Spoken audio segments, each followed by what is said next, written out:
sa Pilipinas. NBC Manila Broadcasting Company. DZRH, member kapisanan ng mga broadcaster ng Pilipinas.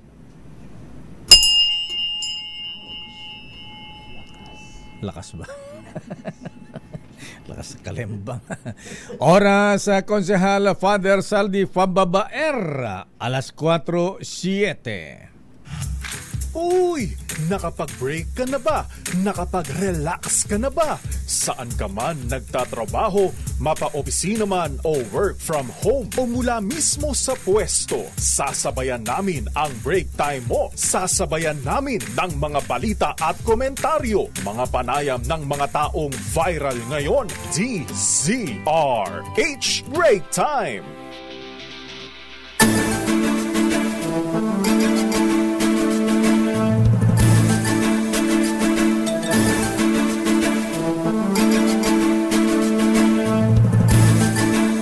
Magandang hapon, Pilipinas. Ako po si Deo Macalma. At sa ngalan po ni Miss Thea Pecho Corpus, ako po si Jackie Resho. At narito ang headlines ng ating mga balita ngayong araw ng Miyerkules, 26 ng buwan ng Pebrero. Batang kinidnap sa isang international school sa BGC. Inabandona ng mga kidnapper sa Macapagal Boulevard, Parañaque ayon sa Philippine National Police. Maximum suggested retail price ng imported na bigas kasadong ibaba sa 49 pesos kada kilo. Mga wage board pinabubuwag National Wage Fixing Mechanism, hinihiling na ipatupad. Pangulong Bongbong Marcos nanindigang hindi nakialam sa impeachment kontra Vice President Sara Duterte. Mga karasan sa Mindanao, ikinababahala naman ng COMELEC, tinawag na medyo critical.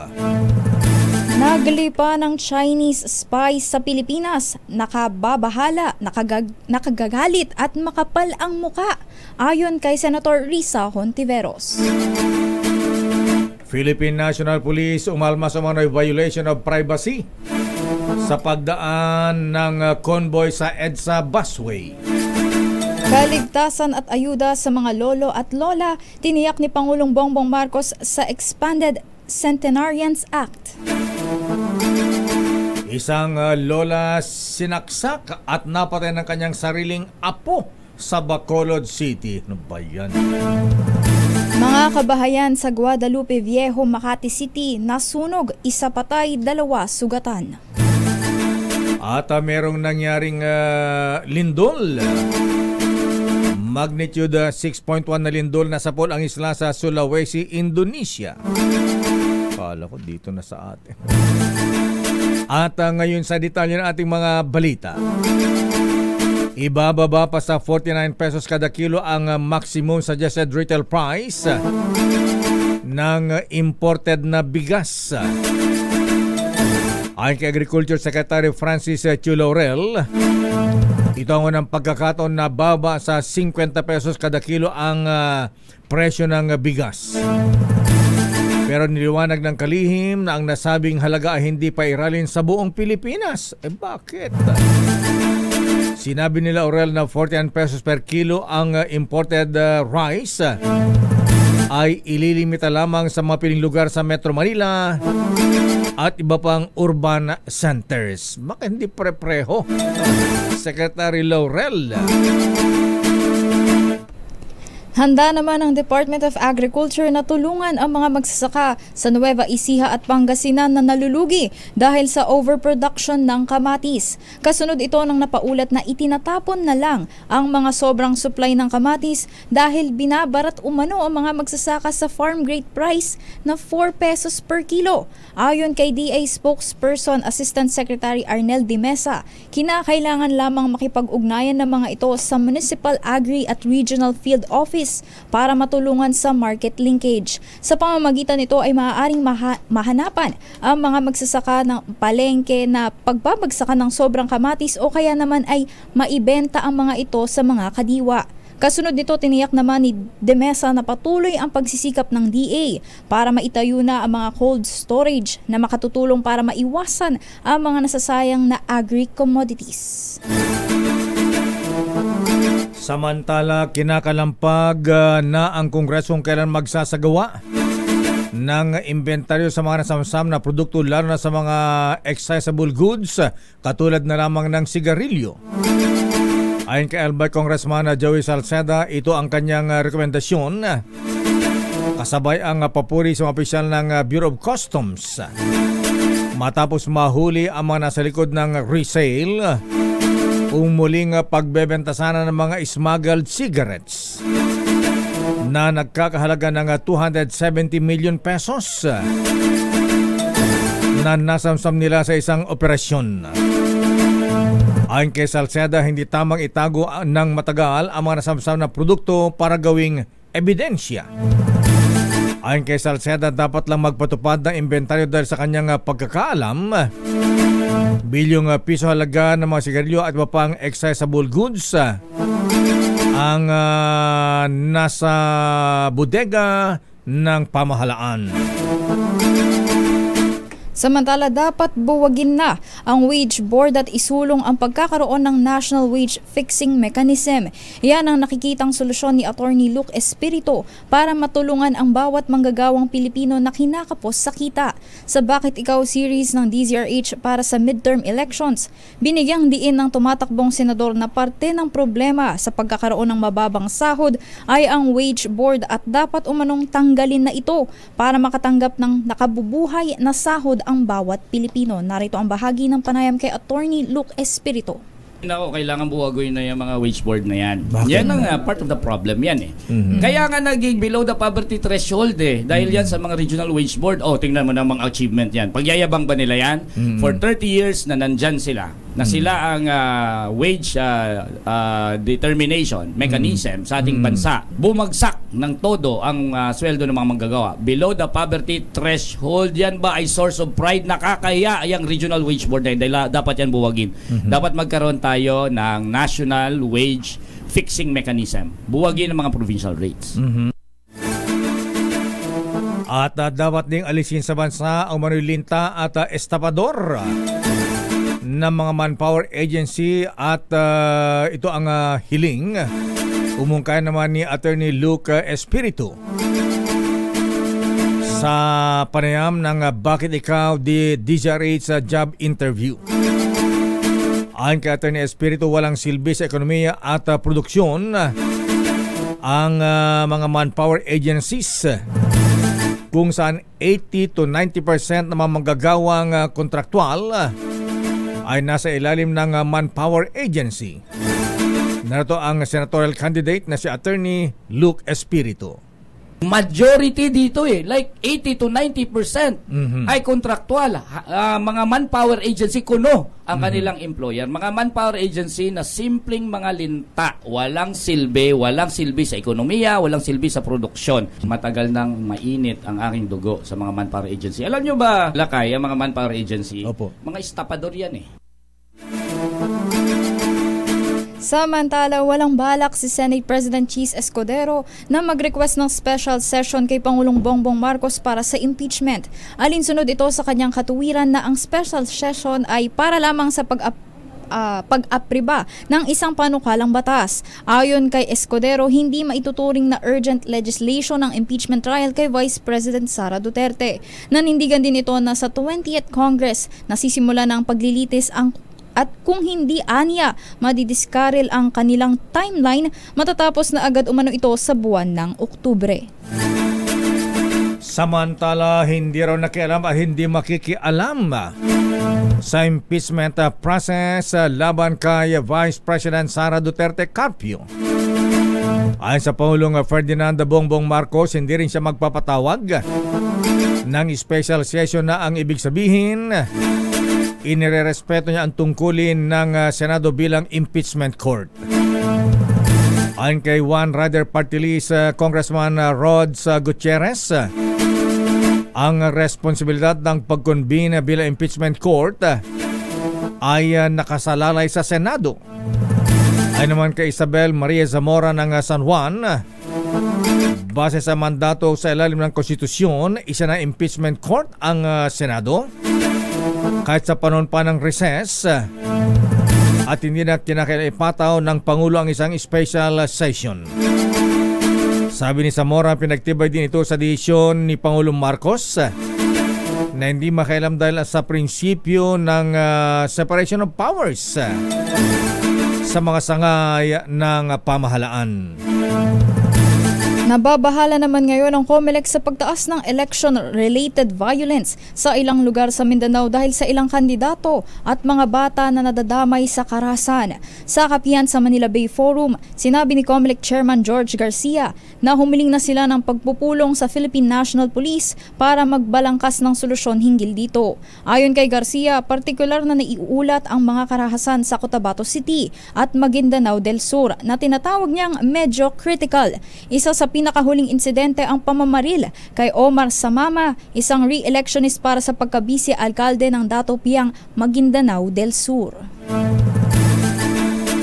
Dapat lamang na ma-impeach si Vice President Sara Duterte Carpio para magkaroon ng accountability. Ito naman ang sinabi ni Attorney Luke Espiritu ng sa panayam ng DZRH Bakit Ikaw? The Job Interview. Ayon kay Espiritu, mahalaga na magkaroon ng record na may kapasidad ang pamahalaan na parusahan ang mamandarambong dahil tila nagiging normal na ang ganitong gawain sa Pilipinas. Hindi katulad sa ibang bansa na meron pang binibitay. Narito si Attorney Luke Espiritu. Talagang ang stand ko dyan, dapat ma-impeach si Sara Duterte. Kasi importante sa ating lipunan ay magkaroon tayo ng record man lang na may kapasidad tayong parusahan ng mga mandarambong. So importante na ma-impeach si Sara Duterte dahil gusto natin na magkaroon ng totoong accountability at magsisimula na tayo na gawing accountable ang ating public officials. Ang accountability ay dapat hindi selective. Therefore, gusto natin magkaroon ng accountability ang mga Duterte dahil gusto rin natin magkaroon ng accountability ang mga Marcos.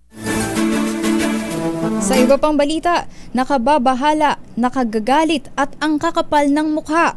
Ito ang binitawang pahayag ni Senator Risa Hontiveros kasunod ng mga ulat na may Chinese spy na naman na naaresto ang Armed Forces of the Philippines at National Bureau of Investigation. Ayon kay Senator Hontiveros, dapat tayong mabahala sa pamamayagpag ng mga espiya ng China sa Pilipinas dahil naniniwala ang senador na karugtong lahat nito ang mga naunang impormasyon na nabunyag sa mga hearing tungkol sa operasyon ng Pogo sa bansa. Gayon din ang paniniwala niya sa naunang naarestong espiya na kumukuha ng impormasyon sa mga mahalagang tanggapan sa bansa kabilang ang military camps. Anya, hiwalay pa ito sa presensya ng China sa sektor ng enerhiya at telekomunikasyon. Kaisa si Senator Hontiveros sa mungkahing repasuhin ang umiiral na espionage law sa bansa at patawan ng mas mabigat na parusa ang sinumang lalabag nito. Pakinggan natin ang pahayag ni Senator Risa Hontiveros. Nakakabahala at nakakagalit talaga. Ang kakapal talaga ng mga mukha, di ba? Ang tatapang talaga ng mga apog, di ba? Kasunod na yan ng, di ba, yung unang naarestong mga diumanong Chinese spies na yung ganyang mga espionage equipment nila nakaturo dun sa isang coastline ng West Philippine Sea. So talagang nagsasalubong na yung mga issue, yung mga haka-haka at yung mga ebidensyang lumabas kahit doon sa aming mga Pogo hearings. Konektado yan sa presensya ng China sa ating energy system, sa ating power sector, yung kanilang presensya sa ating telecommunication sector. At yan, ngayon nakikita natin yung hindi pa talaga masettle na issue ng espionage. Ultimong sa palibot ng ating mga military at naval at Air Force camps. Samantala, posibleng sniper ang bumaril sa Vice Mayor ng Datupiyang Maguindanao del Sur na si Dato Omar Samama. Ay kay PNP Public Information Office Acting Chief Colonel Randolph Tuanyo. Tinitingnan ngayon ng Probang Samoro Autonomous Region ang anggulo ang isang armadong grupo. Sa investigasyon, sinabi ni Tuanyo na nasa labas umano ng crowd ang bumaril sa Vice Mayor, kaya pinaginila ang isang sniper ang gunman. Nung Lunes, tinamaan sa tiyan si Vice Mayor Samama ng barilin habang siya ay nagtatalumpati sa isang outreach program sa barangay Magaslong sa Datupiyang Maguindanao del Sur. Nakaligtas naman ang nasabing Vice Mayor sa nasabing pamamaril.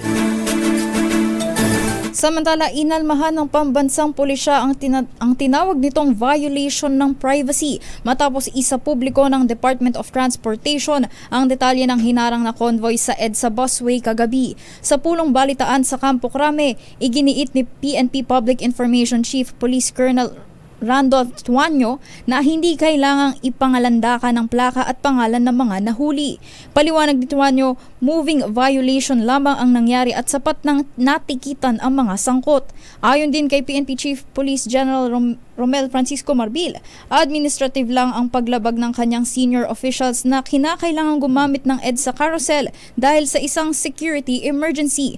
Matatanda ang sinita ang 2 motorsiklo ng HPG at 2 SUV ng PNP senior officers sa EDSA Ortigas kagabi pero itinanggi ng Campo Crame na sakay nito ang Top Cop.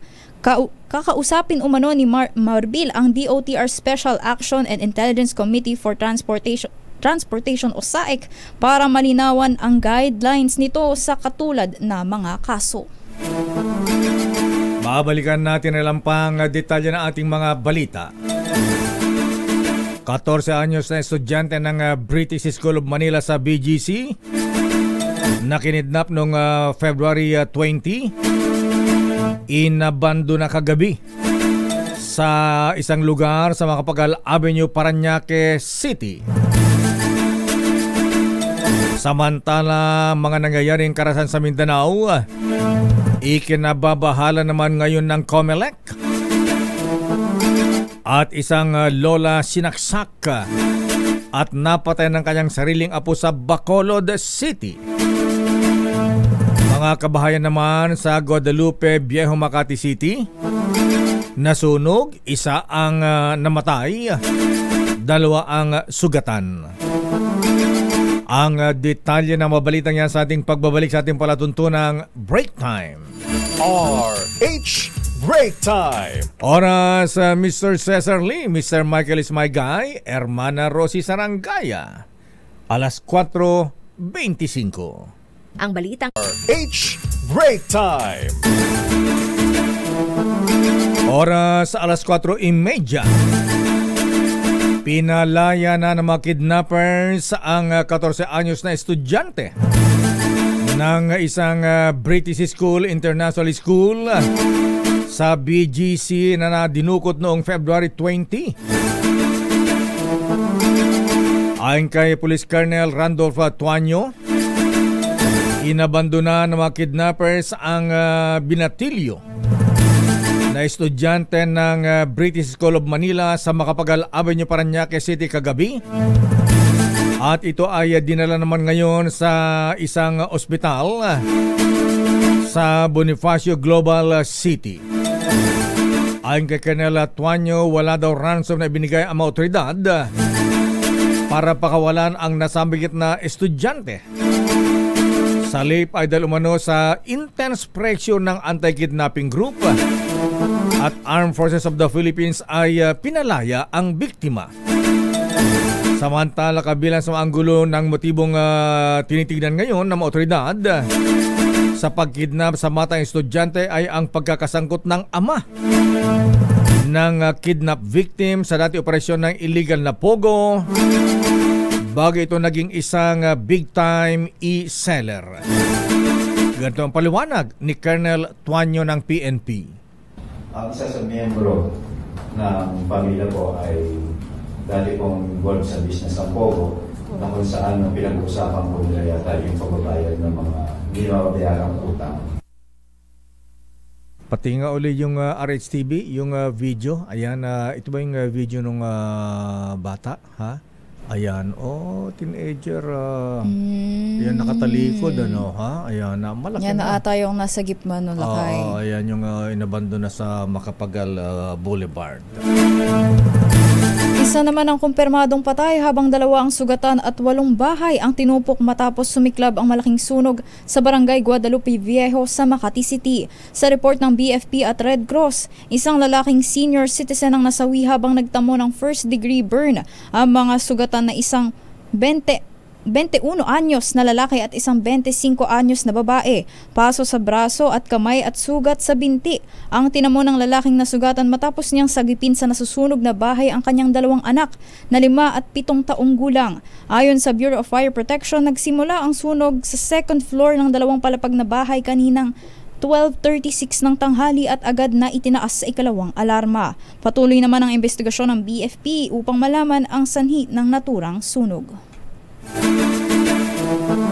Samantala sa ating mga iba pang balita, nasa ating linya ngayon ang first nominee ng One Pacman Party List. Ito ba kay Manny Pacquiao? Alamin natin lang kayo. At ito ay dati palang national team ng member ng women's football. At dating football player ng Ateneo de Manila Women's Football Team. At naging team captain ng Poveda Football Team, elementary to high school. At siya ngayon, Miss Jackie, ay CEO ng Miro Group of Companies. At co-owner siya ng Capital One Solar Spikers Volleyball Team. Nasa ating linya si Miss Milka Romero. Ma'am Milka Romero, magandang hapon po sa inyo. Magandang hapon po. Medyo Ayan, Ma'am Milka, good nakamute afternoon. po ata kayo, Nakamute Miss po yata Milka. kayo. Ayan. Magandang hapon po, Sir Deo, at lahat po na nakikinig sa break time. Batang-bata pa pala. Ito kayo pala ay anak ni dating Congressman Mikey Romero ng One Pacman Party List, Ma'am Milka. Yan. Ang tanong po namin, kayo po ay bilang first nominee ng One Pacman Party List.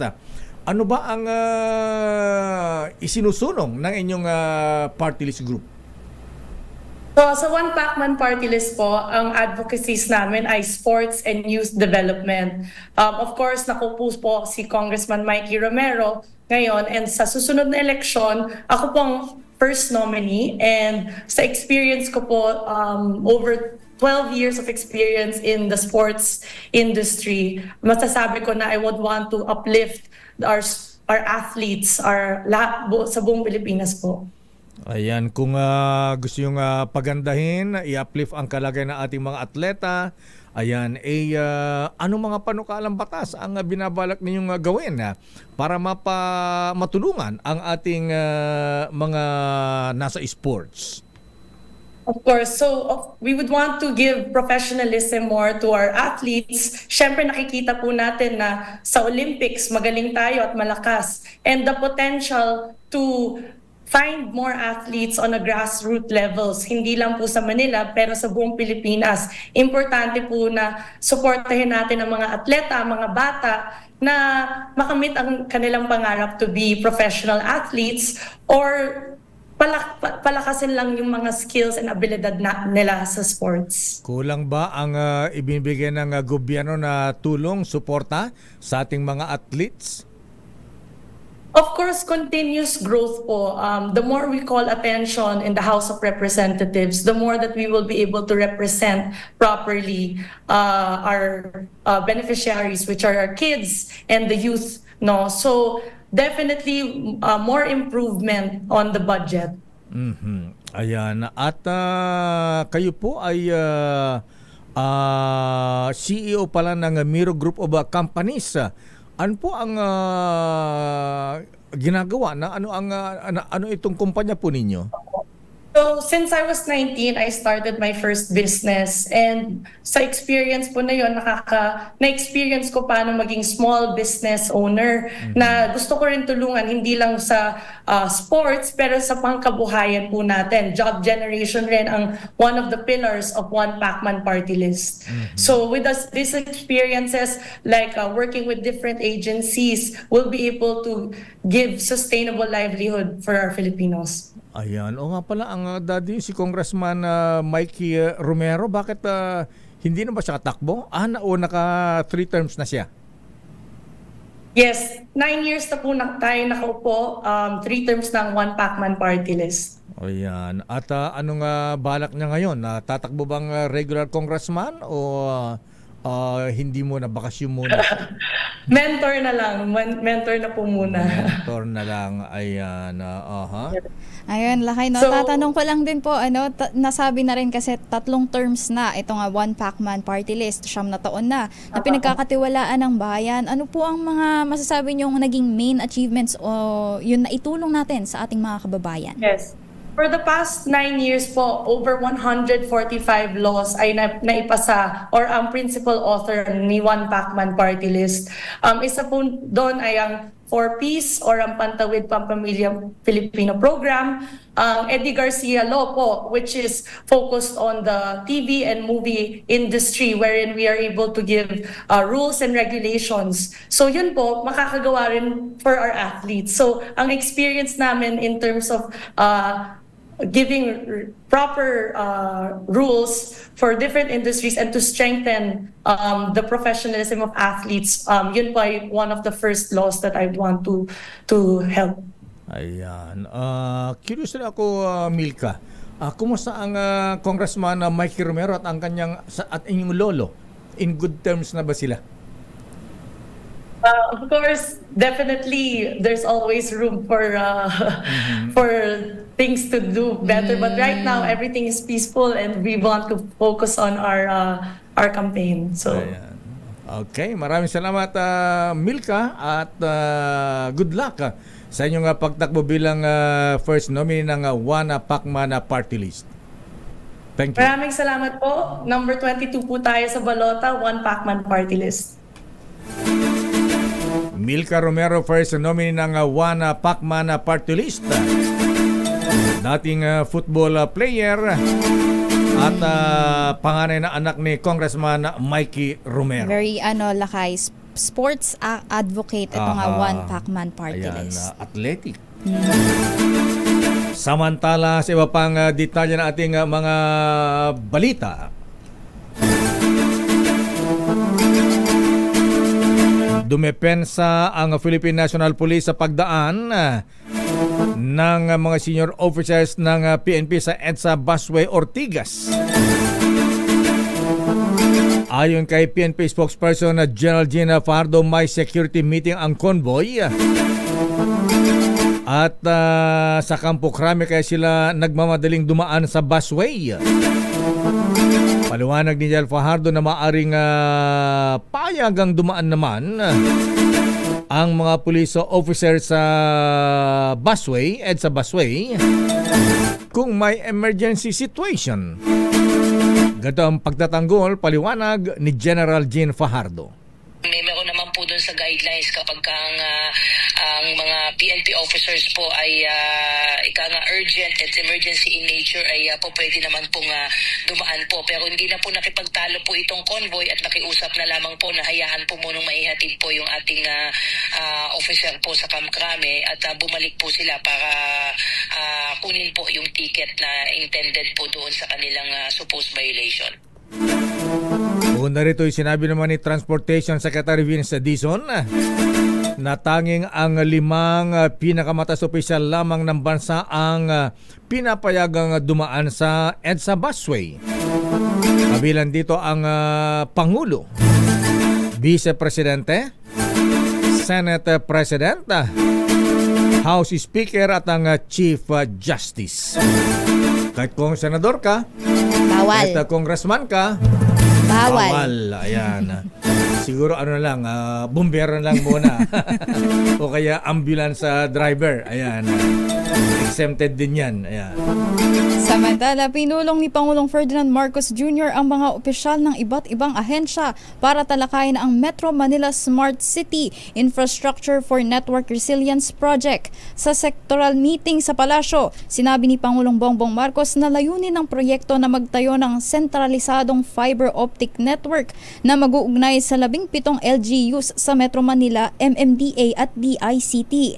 Sa pamamagitan anya nito ay mas magiging mabilis na ang pagtugon sa mga aksidente at may iaangkop ang traffic lights para sa mas maayos na daloy ng trapiko.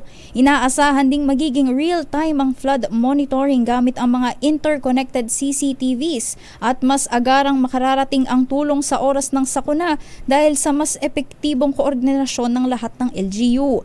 Giit ng Pangulo, isang malaking hakbang ang proyekto tungo sa modernong Metro Manila. Oras sa ganap na alas 4:43, standby sa ating mga reports. Standby Let Narciso mula sa Malacanang. Standby Raymond mula sa Senado at standby Raymond at Mil Kirigunan mula sa Kongreso. Samantala, muli iginiit ni Transportation Secretary Vince Dizon na hindi aalisin ang EDSA busway.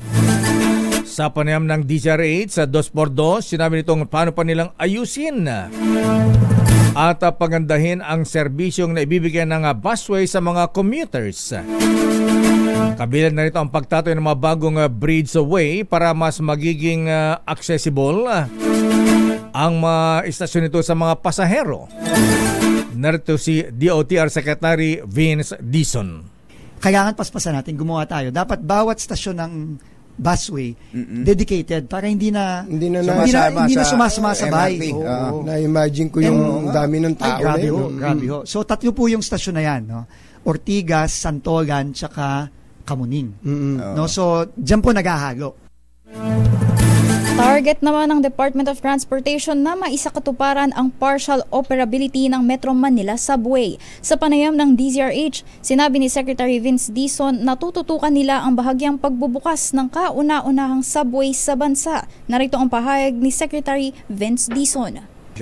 Nag-briefing po sa akin ang team ng Metro Manila Subway kahapon. Yan po ang sinabi ko. Meron ba tayong mapapaandar na kahit isa o dalawang stasyon para naman makita ng ating mahal na Pangulo, makita ng ating mga kababayan na hindi na ito drawing, na totoo na ito, magkakaroon na finally ng subway ang Pilipinas. Ayon kay Dizon, target nilang magkaroon ng partial operability ng subway bago matapos ang taong 2028. Sa ating mga reports, Pangulong Bongbong Marcos sinatasan ang Philippine National Police na lansagin ang makidnapping syndicate na nag-ooperate sa bansa. Malaking hamon yan, Miss Let, sa ating Kapulisan General Marbil. Lalo't sinasabi pumabigan na nitong nakalipas na taon pala hanggang ngayon. Umabot na pala sa 40 cases ang makidnapping incident po, mga kaibigan. Oo. Dami-dami. Alamin natin ang report mula kay Aris number 14. Mukhang nabahala din ang presidente sa mga nangyayaring kidnapping ngayon. At na Pogo-related pa yan. Aris 14, Let Narciso, please come in. Miss Let. Lakay nagbigay ng direktiba si Pangulong Ferdinand Marcos Jr. sa Philippine National Police na tugisin ang mga kidnapping syndicate na nag-ooperate sa bansa. Ito kasunod ng insidente ng kidnapping kung saan isang estudyante ng isang international school sa Taguig City ang dinukot. At nakipagpulong si DILG Secretary John Vic Remulla kay Pangulong Marcos sa Malacanang kanina.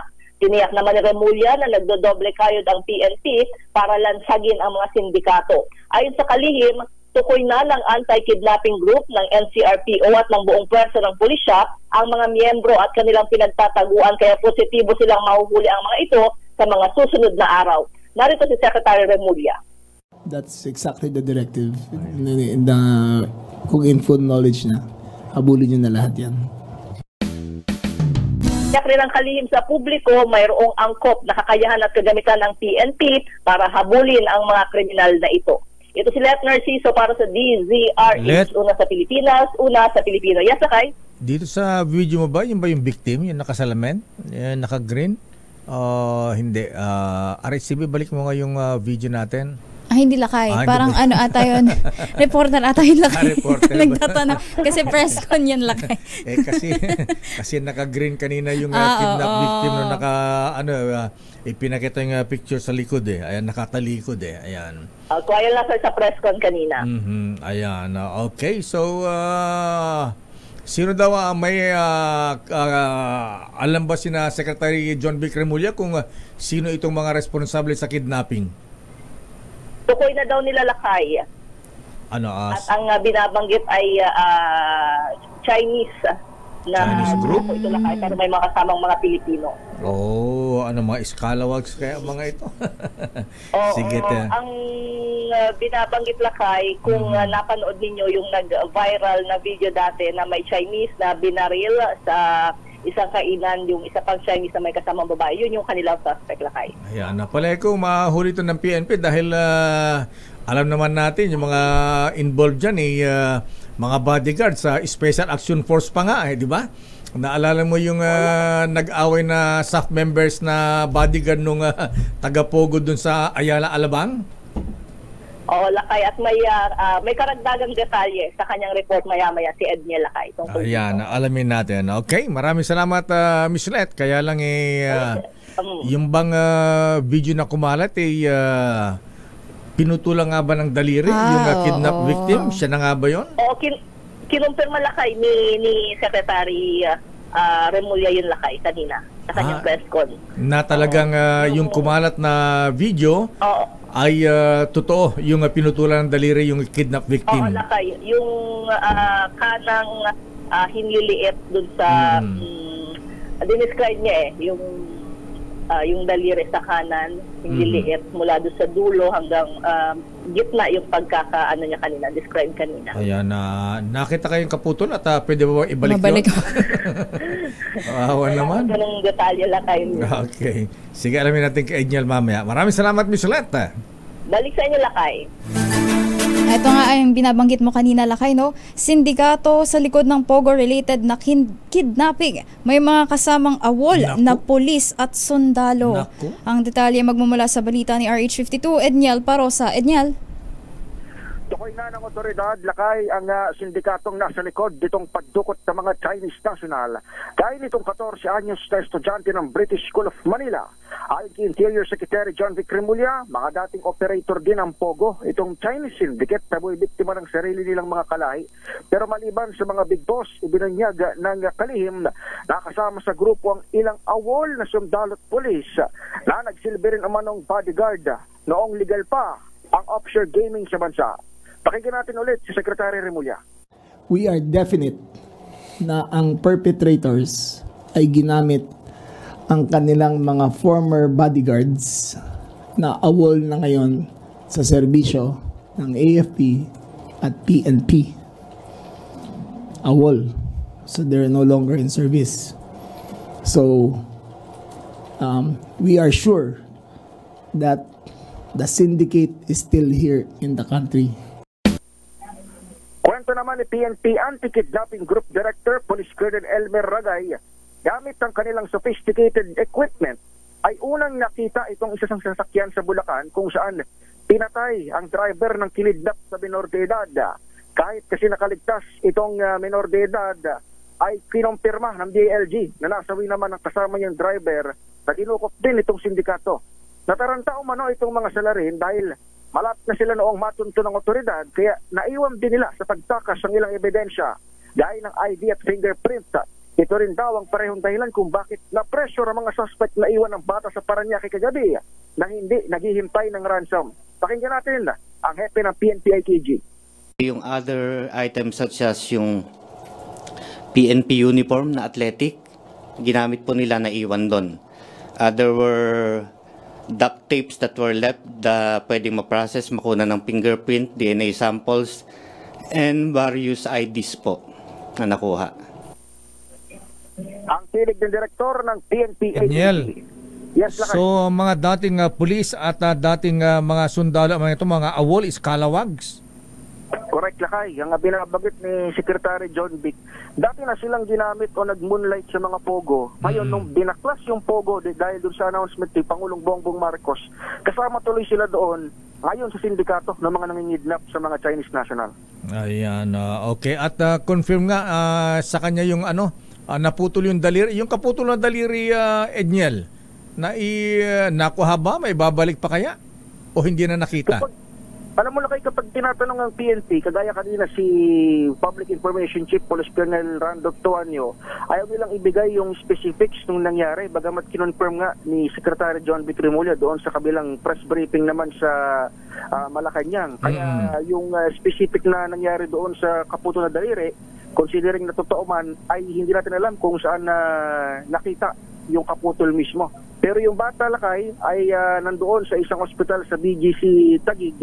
At yun na yung sa ngayon, sabi nga kanina ni Secretary Remulla, at least para doon sa bata, tapos na yung kanyang chapter dito. Pero hindi pa tapos yung pagtugis dito sa sindikatong ito na binabanggit ng kalihim. Yung driver, nasaan ang bangkay nun kung pinatay Edniel? Nakita nila, Lakay, una nilang nakita sa may area ng Bulacan, ito, Lakay, San Rafael, Bulacan. Doon nakita yung bangkay ng driver kasama nung sasakyan at kasama doon sa mga sasakyan yung mga fingerprint at ilang mga papeles na naging lead din ng PKG kasama ng Armed Forces of the Philippines para matukoy ito mga sinasabing awol na personality, dating uniform personnel. Okay, maraming salamat, Edniel. Balik sa inyo, Lakay at Jackie. Maraming salamat, Edniel Parosa. Babalikan po natin lang pang mga reports. Standby Milky Rigunan, Noche Cacas at Boy Gonzales. Pero bati mo natin ng happy birthday si Ma'am Yoli Baby Lee ng Toyota Alabang. At Ma'am Shirley Guy, 95 years old na. At happy birthday din kay Kuyang Marlo Carab ng Gonzaga Lots number 66. Kay Hermana Rosie Sarangaya ng Santiago City, Isabela. Director Gerald Varex ng Dupax del Sur, Nueva Vizcaya. Binabati ni Attorney Amir Pelaes. JR Camacho, happy birthday. At belated happy birthday kay Kuyang Mr. Alex Go. Happy birthday din kay Mr. Alex Abari. Oras sa Miss Jackie O. 6 na minuto bago mag alas 5 ng hapon. Balikan natin mga reports, mga kandidatong pro-China. Hindi dapat suportahan sa darating na eleksyon ayon kay Senator Risa Hontiveros.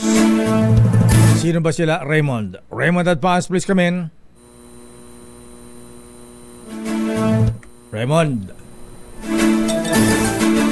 Babalikan natin si Raymond Adpaas, Office of the Solicitor General.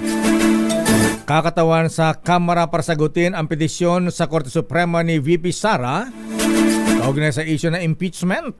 Milky Rigunan, please come in. Lakay at Jackie, natanggap na ng Kamara ang kopya ng petisyon na isinampa sa Korte Suprema ni Vice President Sara Duterte na kumukwestiyon sa impeachment complaint laban sa kanya. Ang kay House Secretary General Reginald Velasco, ang Office of the Solicitor General o OSG ang tatayong counsel ng Kamara sa usaping ito. Sabi ni Velasco, ang petisyon ay na-refer na ng Kamara sa OSG at ang Solicitor General ang sasagot sa panig ng Kongreso. Una rito, inatasan ng Korte Suprema ang House of Representatives na sagutin ang petisyon ni VP Sara na layuning innullify o baliwalain ay kaapat na impeachment complaint laban sa kanya. Sa apat na naisampang reklamo, ang fourth impeachment ang nakuha ng 215 votes mula sa mga mambabatas at mabilis na naiakyat sa Senado, bagamat wala pang aksyon kung kailan i-convene bilang isang impeachment court. Sa posisyon ng 11-man House Prosecution Team, sapat na ang maibidensya na nasa fourth impeachment complaint tungkol sa di maipaliwanag na 612.5 million pesos na confidential funds ng Office of the Vice President at Department of Education, kaya marahil gusto itong innullify ng Vice Presidente. Ako si Milky Rigunan, nagulat para sa DCRH, una sa Pilipinas, una sa Pilipino. Maraming salamat, Miss Milky. Samantala, balikan natin ang report ni Raymond Dadpaas. Mga kandidatong pro-China hindi dapat suportahan sa darating na eleksyon ayon kay Senator Risa Hontiveros. Ang detalye ibabalita ni RH28 Raymond Dadpaas. Raymond? Malinaw na sa ngayon na hindi magkaalyado ang Pilipinas at China kaya hindi dapat sinusuportahan ng mga kandidatong pabor sa kanila. Itong deklarasyon ni Senator Risa Hontiveros kasunod ng panawagan ng ilang grupong huwag ibotang mga kandidatong pro-China sa 2025 election. Ang unang terminong ginamit sa kanila ay mga Manchurian candidates o mga kandidatong suportado ng Beijing. Kabilang dito ang mga tahimik lamang sa iba't ibang usapin na namamagitan sa pagitan ng Pilipinas at China. Kabilang na ang gusto sa West Philippine Sea sa isyu ng Pogo at Chinese espionage. Naintindihan naman ito ang dahilan ng iba kung bakit tahimik sa isyu ng China, ngunit ang pinakamasakit ay ang iba na pumapanig sa China. Ang kanilang mga napahayag ay animay inuulit lamang ang propaganda ng China, lalo na sa usapin ng West Philippine Sea na ang Pilipinas ang lumalabag sa batas at pumapasok sa kanilang teritoryo. Narito si Senador Risa Hontiveros. At this point in time, klarong hindi natin kaalyado ang China. At kapag may importanteng proseso tayong gagawin tulad ng eleksyon, napipili tayo ng ating mga leader, dapat klarong para sa Pilipinas at national interest ang kanilang magiging paggogobyerno o pagpapasa ng mga batas at hindi para sa interes ng China na makakasakit sa interes ng ating bayan. Si Senador Risa Hontiveros, ito si RH Conte, Raymond Dadpaas para sa DZRH, una sa Pilipinas, una sa Pilipino. Maraming salamat, Raymond Dadpaas. Samantala, 98 Chinese Pogo workers na inaresto sa isang raid sa Parañaque, idineport na. Noche Kakas, please come in. Noche. Lakay at Jackie, pinauwi na ng Bureau of Immigration sa China ang 78 Chinese nationals na nagtatrabaho sa illegal na Pogo Company. Kasunod dito, Lakay, sa direktiba ni Pangulong BBM Jr. na tuldukan ang Pogo operation sa bansa. Sakay ng Philippine Airlines sa chartered flight papuntang Xi'an, China. At ayon sa report ng Bureau of Immigration, 91 na Chinese nationals, Lakay, ay bahagi sa 450 individuals na kamakailan na aresto sa isang gusali sa may PITX sa Parañaque City. Habang ang 7 iba pa ay mula naman sa BI Detention Facility sa Bikutan, lungsod ng Taguig. Ibinahagi ni BI Commissioner Antonio Biado ang chartered flight ay inayos ng Chinese Embassy bilang bahagi ng coordinated efforts para mapabilis ang pag-alis sa mga dayuhang sangkot sa illegal Pogo activities. Mula Enero, Lakay, umabot na sa mahigit 500 foreign nationals ang naaresto sa magkakahiwalay na operasyon sa Parañaque, Cavite, Pasay City at maging 226 dito, Lakay, ang pinauwi pabalik sa kanilang bansa. Arit sa 27 na Notikakas DCRH, una sa Pilipinas, una sa Pilipino. Maraming salamat, Noche. Samantala, panibagong disqualification petition laban kay Congressman Erwin Tulfo inihain sa COMELEC. Ang detalye magmumula kay RH29 Boy Gonzales. Boy. Jackie, lakay kayo sa petisyong inihain ng dating abogado na si Berteni Causing. Iginit ito na disqualified umano si Tulfo bilang kandidato sa pagkasenador matapos makonvict sa 4 na bilang ng libelo. Ang 4 na bilang ng libelo may sangkot anya na moral turpitude, kaya disqualified siya sa pagtakbo. Ikalawang issue, hindi umano Filipino citizen si Tulfo dahil sa isa umano itong US citizen. Ikatlong isip ay ang political dynasty. Dahil ang kapatid dito na si Senador Rapi Tulfo ay isang incumbent senator, batay sa petisyon, kasabay niyang tumatakbo sa parehong posisyon ng kapatid na si Ben Tulfo. Sa isang payag, sinabi naman ni Tulfo na wala pa siyang kopya ng petisyon pero handa siyang sagutin ito. Ayon naman kay COMELEC, ayon sa COMELEC at petitioner na si Causing ay naglahin rin ng kandidatura sa pagkasenador para sa nature midterm election pero naideklara nga Luisan. Ayon kay COMELEC Chairman George Erwin Garcia, hindi nila pwedeng i-consolidate ang naunang petition for disqualification laban sa magkakamag-anak na Tulfo at ang bagong petition na nakasentro lang kay Congressman Erwin Tulfo. Ito si Boy Gonzales para Boy, sa race. sino nag-file ng disqualification petition? Si ang dating abogado lakay, si Berteni Kosing, yung dating abogado. Okay. Kandidato rin ba yan? Hindi. Tumakbo siya pero dineklara nga recent Candidate. Okay. ng COMELEC. Si Berteni Kosing ay dati rin siyang journalist, naging abogado, pero natanggal sa pagka-abogado. Balik sa iyo, Lakay Deo. Maraming salamat, Boy Gonzales. Abay na usa mga disqualification na petition. Parang itong dating yung Vice Mayor ng Batangas. Si na kumakan itong governor, si Jay Ilagan. Abay nag-file naman ng disqualification na petition kay Congressman Edwin Garjola ng Construction Workers Solidarity. Alam mo kung bakit? Bakit, Lakay? Nainggit yata si Jay Ilagan. Pwede ba yun maging dahilan, Lakay? Ayan, nainggit yata kasi dun sa Barako Festival noong February 13 sa Lipa. Ayan, festival ng kape, Barako Coffee. Ha? Si Congressman Edwin Garjola nagparaffle ng 3 kotse. Abay, vote buying na raw yun. Hindi daw kasi siya napili. Hindi na nalo sa raffle. Ganun ba yun? Abay, Ilagan, magparaffle ka rin. Samantala sa ating balitang showbiz, teka muna, ito muna, grabe ito, ha? Ayan, mga lolo, mga lola, ha? Isang lola ang sinaksak at napatay ng kanyang sariling apo sa Bacolod. Nangyari ang krimen sa barangay Pahanukoy matapos na magtalo ang maglola dahil sa cellphone ang matanda at ang kanyang 19 years old na apo. Habang nagtatalo ay kumuha ng kutsilyo ang apo at sinaksak ang kanyang lola. Grabe. Dead on arrival ang matanda habang nasa kulungan ngayon ang 19 anyos niyang apo. Grabe. Grabe naman hong pagtatalo yun. Dahil lamang sa cellphone. Ay, nako. Showbiz, Miss Jackie O. Queen of all media, Kris Aquino, ginulat ang lahat sa kanyang first public appearance mula nang magkasakit. Nasa Shangri-La Hotel sa BGC yan ha? Ang detalye magmumula sa ating Diyosa ng showbiz, Miss Josa Cruzat. Miss Josa. Jackie at Lakay, ginulat ni Queen of all media, Kris Aquino, ang lahat sa kanyang kauna-unahang public appearance mula nang sumailalim ito sa medical treatment dahil sa mga sakit niyang autoimmune. Muling nasinayan ng publiko si Kris matapos dumalo sa People of the Year 2025 event ng isang magazine.